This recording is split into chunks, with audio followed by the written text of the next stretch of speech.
I'm Alexandra Janelli, and I want to show you why belief systems are the foundation of everything that happens in hypnosis and lasting change. Let me start with what a belief system actually is. It's how your subconscious has coded reality based on everything it's learned.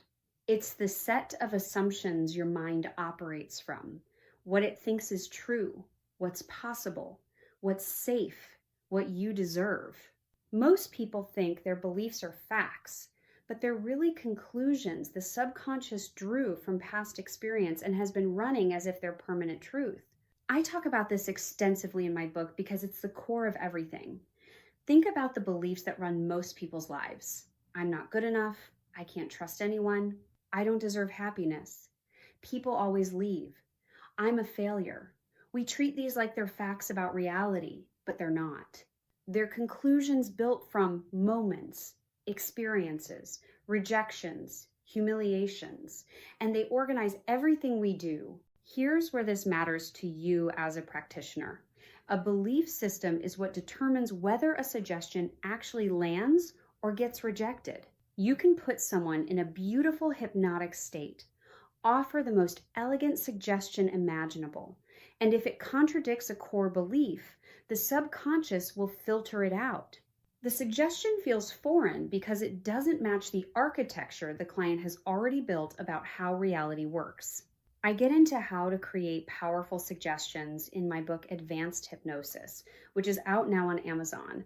How to build them in alignment with what the client actually believes so they stick. This is why the presenting issue is almost never the actual issue. A client comes in saying they can't lose weight, but underneath that is usually a belief that their body needs the weight to protect them somehow. Maybe it keeps them invisible. Maybe it makes them safer. Maybe it proves they're suffering and therefore worthy of care. The weight isn't the problem. The belief is. The same thing happens with anxiety.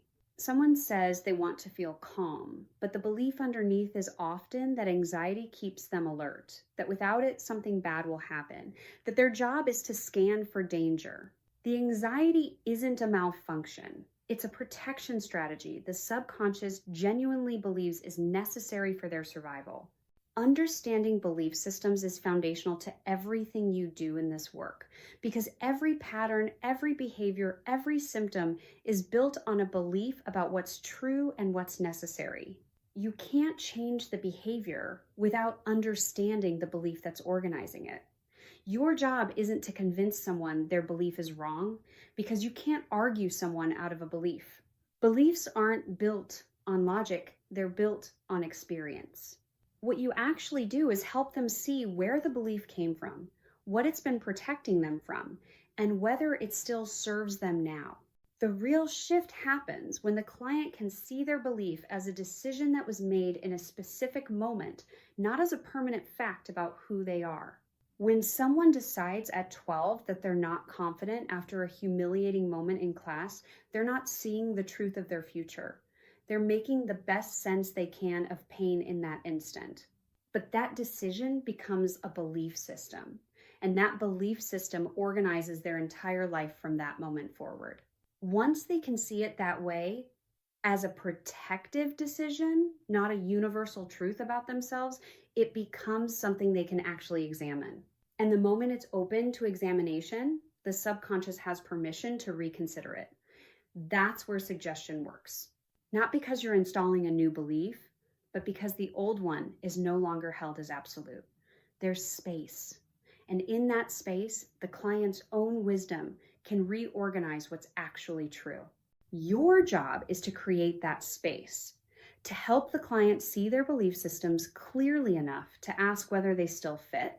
That's the work that sticks, and that's what advanced hypnosis walks you through. How to recognize a belief system, how to map it, and how to work with it so change actually holds. Get the book, link below.